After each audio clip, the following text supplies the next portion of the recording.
Et quel est votre nom? Je m'appelle Luc. Luc. Merci, Luc. C'est très gentil. Avec plaisir. We really appreciate, avec beaucoup de gratitude. Ok.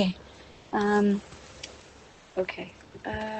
Comment avez-vous trouvé ce travail? J'ai trouvé ce travail en déposant des CV. Ok. Et quelqu'un m'a appelé. Ok. C'est tout? Oui. Juste ça. Ok. Juste ça. Merci. Depuis combien de temps d'occupez-vous ce poste? Ça va faire 7 ans. Juste pour comprendre. Oh oui, tu as. Ok, voilà. Et let's see. Avez-vous la possibilité de choisir votre planning? Oui. Oui. Oh, par exemple, pas le week-end. On s'arrange avec notre équipe.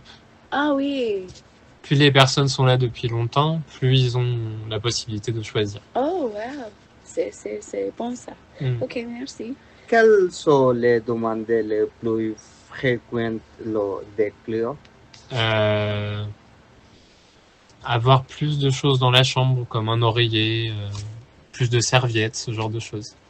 C'est normal. Ou alors avoir des renseignements touristiques, savoir où se trouve la basilique, où se trouve ce genre de choses. D'accord. On nous demande souvent ça aussi. D'accord, merci. De quelle autre langue avez-vous besoin pour ce poste? Particulièrement l'anglais Oui. pour les touristes. C'est ce que les touristes parlent le plus. On a des touristes de partout ici. Et comme on est à côté de l'Espagne, c'est bien de parler espagnol aussi, parce qu'on a beaucoup de touristes espagnols. Ah, c'est bon. Ok, merci. Est-il obligatoire d'avoir un diplôme ou formation pour ce poste? Alors, c'est pas obligatoire, mais il faut quand même avoir une formation dans les langues. Quand même avoir une formation au moins en anglais pour pouvoir communiquer avec les touristes. Parce que c'est vrai que si on communique avec les téléphones ou ce genre de choses, ça va vraiment pas être pratique. Et ça fait pas très pro quand même. D'accord, merci. Pour l'hôtel. Merci beaucoup. Quel type de défi rencontrez-vous au quotidien? Quel type de défi? C'est une bonne question. Résoudre les différents problèmes que peuvent rencontrer les clients. Donc ça peut être tout type de problème.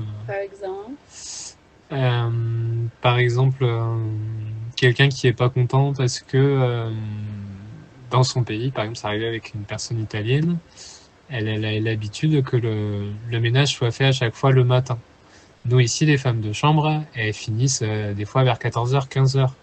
Donc elles s'arrangent pour faire en priorité les personnes qui sont parties, les chambres des personnes qui sont au départ, et après ils font les recouches.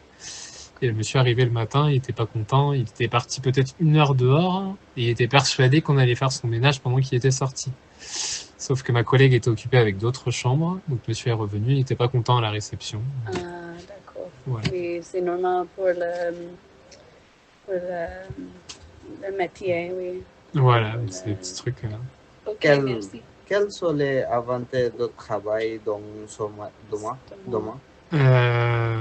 Rencontrer des gens d'un peu partout et essayer de faire resplendir un peu leur séjour ici.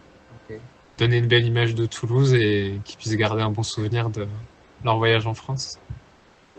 Si je veux travailler comme réceptionniste en hôtel dans le futur, quel est votre conseil? Surtout de travailler les langues et être patient surtout. Okay. Être patient quand les clients s'énervent. Pardon? C'est pas pour de monnaie. On gagne pas énormément dans l'hôtellerie-restauration en France. C'est vraiment plus des métiers passion. C'est des métiers, faut aimer ça. On travaille là-dedans parce qu'on aime ça surtout. Vous êtes très gentil. Je vous en prie.